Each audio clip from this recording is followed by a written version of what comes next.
தாவீது நாளுக்கு நாள் விருத்தி அடைந்தார். வாசிங்க சத்தமா ஒருத்தர் வாசிங்க. தாவீது நாளுக்கு நாள் விருத்தி அடைந்தான். சேனைகளின் தேவனாகிய கர்த்தர் அவனோடே கூட இருந்தார். கர்த்தருடைய பரிசுத்த நாமத்திற்கு மகிமை உண்டாவதாக. தாவீது நாளுக்கு நாள் என்ன செய்தான்? விருத்தி அடைந்தான். சேனைகளின் தேவனாகிய கர்த்தர் அவனோடு இருந்தார் என்று நாம் பார்க்கிறோம். தேவநாமத்திற்கு மகிமை உண்டாவதாக.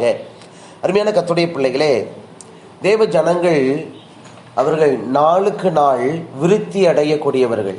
நம்முடைய தேவனாகிய கர்த்தர் நம்முடைய பிள்ளைகள் என்ன செய்கிறார்? விருத்தி அடையும்படியாக செய்கிறவராக காணப்படுகிறார். கர்த்தருடைய பிள்ளைகள் எப்பொழுது என்ன செய்ய வேண்டும்? தன்னுடைய வாழ்க்கையில விருத்தியாக்கப்பட்டு கொண்டே இருக்க வேண்டும் என்று கர்த்தர் விரும்புகிறார். அந்த அன்புக்காக நாம் எல்லாரும் கரங்களை உயர்த்தி, ஆண்டவரே, நாளுக்கு நாள் என்னை விருத்தி அடைய செய்கிறேன். என் வாழ்க்கையில நீ செய்கிற அந்த விருத்திக்காக, ஆண்டவரே, அந்த ஆசீர்வாதமான அனுபவத்திற்காக எல்லா கரங்களை உயர்த்துங்க, வானத்துக்கு நேராக உயர்த்துங்க. இன்னும் நீர் என்னை விருத்தி அடைய பண்ணுவீர். நாளுக்கு நாள் சொல்லுங்க, நாளுக்கு நாள் சொல்லுங்க, திரும்பவும் சொல்லுங்க, நாளுக்கு நாள் நீர் என்னை விருத்தி அடைய செய்வீர். சத்தமா சொல்லுங்க. அதற்காக ஸ்தோத்திரம் பண்ணுவோம். சோத்ராம் சோத்ராம் சோத்ராம் சோத்ராம் சோத்ராம் சோத்ராம் சோத்ராம் சோத்ராம். தேவ பிள்ளைகள் நாளுக்கு நாள் என்ன செய்யப்படுகிறார்கள்? விருத்தி அடையப்படுகிறார்கள். தெய்வ நாமத்திற்கு மகிமை உண்டாவதாக. கர்த்தர் என்ன செய்கிறார்? ஒவ்வொரு தேவ பிள்ளைகளையும் அவர் விருத்தி அடைய செய்கிறவராக காணப்படுகிறார். தேவ நாமத்திற்கு மகிமை உண்டாவதாக. நம்முடைய வாழ்க்கையிலே ஒரு பிரயாசம் என்கிற ஒரு காரியத்தை நாம் பார்க்கிறோம். இந்த உலகத்திலே பல காரியங்களிலே நாம் பிரயாசப்படுவது உண்டு. அதிலே ஒரு விருத்தி என்கிற ஒரு அனுபவத்தை கர்த்தர் தான் நமக்கு என்ன செய்கிறார்? கொடுக்கிறார். தேவநாமத்திற்கு மகிமை உண்டாவதாக. இந்த உலகத்தினுடைய ஆசீர்வாதங்கள் மாத்திரமல்ல, நம்முடைய ஆவிக்குரிய காரியங்களிலும் கூட தேவ பிள்ளைகள் விருத்தி அடைய வேண்டும். எப்பொழுதுமே ஆண்டவர் முதலாவது வைக்கிற காரியம் எதுவென்றால், முதலாவது தேவ ராஜ்யம் என்று சொல்லுகிறார். இரண்டாவதாக இந்த உலகத்துக்குரிய காரியங்கள். அப்போ ஆவிக்குரிய காரியங்களில் நாம் எந்த அளவுக்கு விருத்தி அடைகிறோமோ அந்த அளவுக்கு இந்த உலக பிரகாரமான காரியங்களிலும் கர்த்தர் நம்ம என்ன செய்வார்? விருத்தி அடைய பண்ணுவார். அப்போ கர்த்தருக்கு நாம் முதலிடம் கொடுக்க வேண்டும். கர்த்தருடைய காரியங்களிலே நாம் முதலிடம் கொடுக்க வேண்டும்.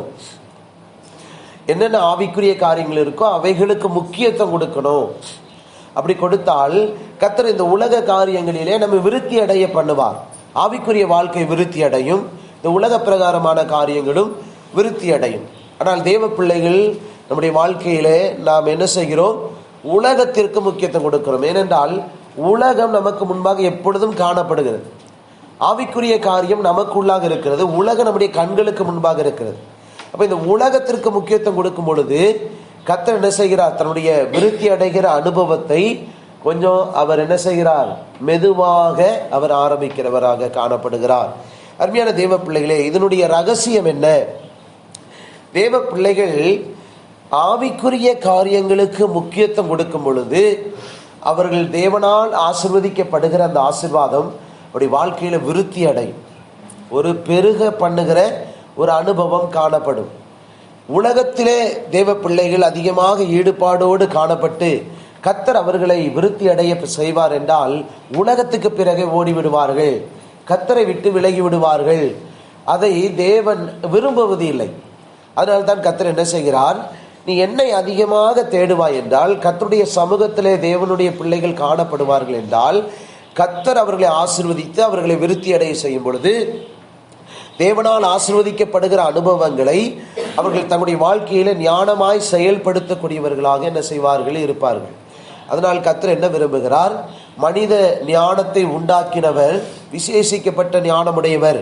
அதனால் அவர் என்ன செய்கிறார் பாருங்க, தம்முடைய பிள்ளைகளை அவர் விருத்தி அடைய செய்கிறார். ஆனால் அதே நேரத்தில் கர்த்தர் தம்முடைய பிள்ளைகளோடு இருக்க அவர் விரும்புகிறார், அவர்களை பாதுகாக்க விரும்புகிறார். இந்த உலகத்தினுடைய நன்மைகளை மட்டும் பெற்றுக்கொண்டு அவர்கள் உலகத்தோடு ஓடிவிடக்கூடாது. அவர்களுக்கு ஒரு முக்கியமான ஒரு லக்கு இருக்கிறது. இந்த உலகத்தில் இருக்கிற வரைக்கும் தேவ பிள்ளைகளுக்கு தேவையான நன்மைகளை கர்த்தர் கொடுத்து கொண்டே இருப்பார். ஆனால் அது முக்கியமல்ல, தேவராஜ்யம் முக்கியம். தேவராஜ்யத்திற்குள் பிரவேசிப்பது முக்கியம். அதனால தான் ஆண்டவர் சொன்னார், இந்த உலகத்திலே நீ பொன்னையும் வெள்ளியும் சேர்த்து வைக்க வேண்டாம், அவைகள் என்ன செய்யும்? துருப்பிடிக்கும், திருடன் வந்து திருடி கொண்டு சென்று விடுவான் என்று சொன்னார். ஆனாலும் கர்த்தர் தம்முடைய பிள்ளைகளை ஆசீர்வதிக்கிறார். புரியுதா உங்களுக்கு? ஆசீர்வாதம் என்பது கர்த்தருடைய பிள்ளைகளுக்கு கொடுக்கப்படுகிறது. அதிலே கர்த்தருடைய பிள்ளைகள் விருத்தி அடைய பண்ணுகிறார். இது தேவன் கொடுப்பது. ஆனால் அதே நேரத்தில் கர்த்தரை விட்டு நாம் என்ன செய்யக்கூடாது? பின்வாங்கி கூட விடக்கூடாது என்கிற அந்த ஒரு அனுபவத்தையும் கர்த்தர் நினைத்து கொண்டிருக்கிறார்.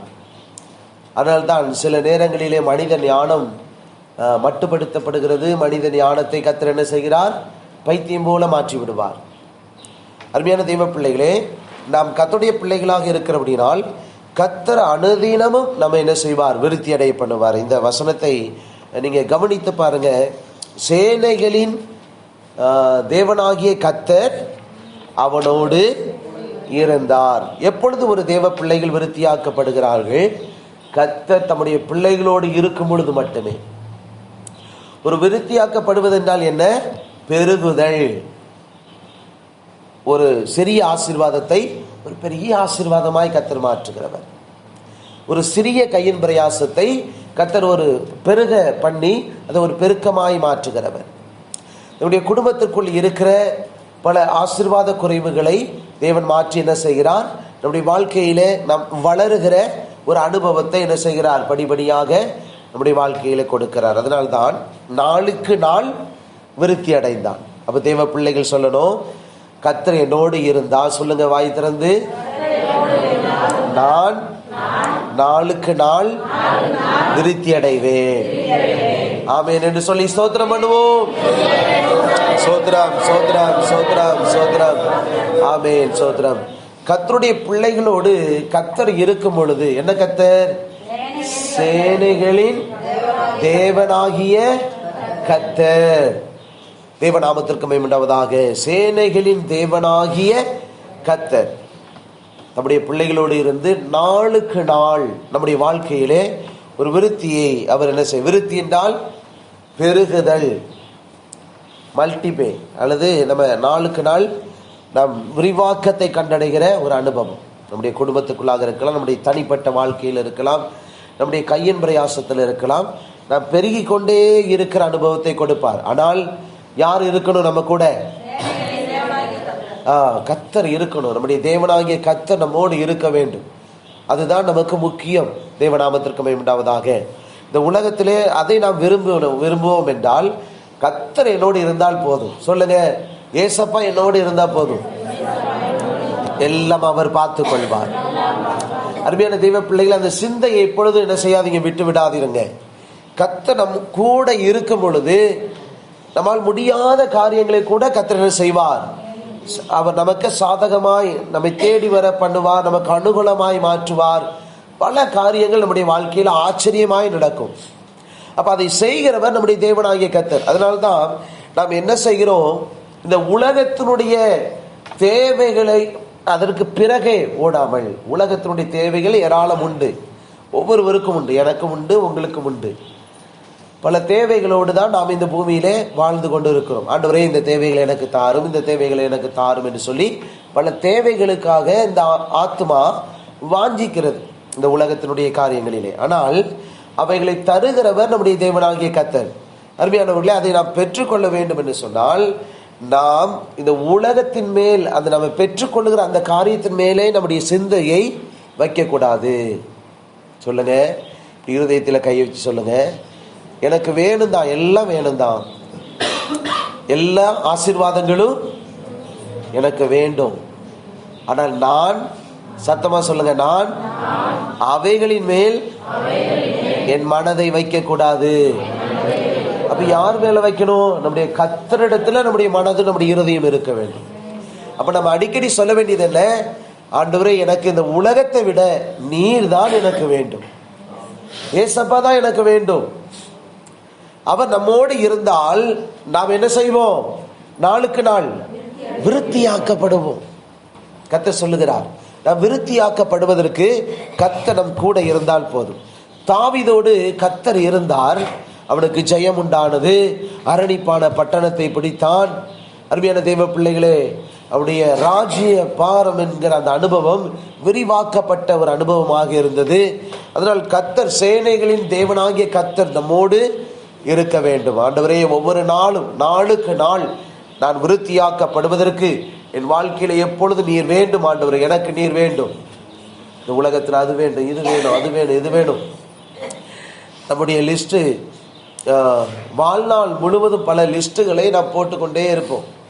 இப்போ ஒரு காரியத்தை நம்ம சுதந்திரித்துக் கொள்வோம், அடுத்த நாள் நமக்கு வேற தேவைகள் இருக்கும். உடனே அந்த தேவைகளுக்காக நம்ம ஒரு லிஸ்ட் போட்டுருவோம். சரிங்களா? அதற்கு பிறகே நம்ம ஓடாமல் கர்த்தர் என்ன சொல்லுகிறார்? என்ன பின்பற்றி வா, எனக்கு பின்னே வா, நான் உனக்கு எல்லாம் என்ன செய்வேன், தருவேன் என்று கர்த்தர் சொல்லுகிறார்.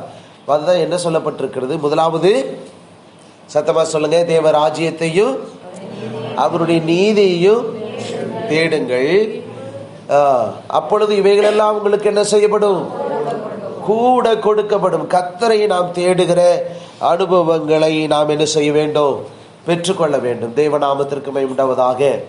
ஒவ்வொருவரையும் கர்த்தர் ஒவ்வொரு விதங்களிலே என்ன செய்கிறார், விருத்தி அடைய பண்ணுகிற அனுபவத்தை நாம் வேதத்திலே பார்க்கிறோம். தேவ பிள்ளைகள் விருத்தியாக்கப்படுவதற்கு நம்முடைய கர்த்தரை நாம் எப்பொழுதும் நமக்கு முன்பாக நிறுத்தி வைத்திருக்க வேண்டும். நம்முடைய தேவனாகிய கர்த்தர் எப்பொழுது நமக்கு முன்பாக இருக்க வேண்டும். நமக்கு முன்பாக வேற உலக காரியங்களை நாம் என்ன செய்யக்கூடாது, நிறுத்தி வைக்க கூடாது. தேவநாமத்திற்கு மகிமை உண்டாவதாக. இந்த உலக காரியங்களை நமக்கு பெருக செய்து, அதை வளர செய்து நமக்கு கொடுக்கிறவர் நம்முடைய தேவனாகிய கர்த்தர் என்கிற அந்த சிந்தை உடையவர்களாக தேவ பிள்ளைகள் இருக்க வேண்டும்.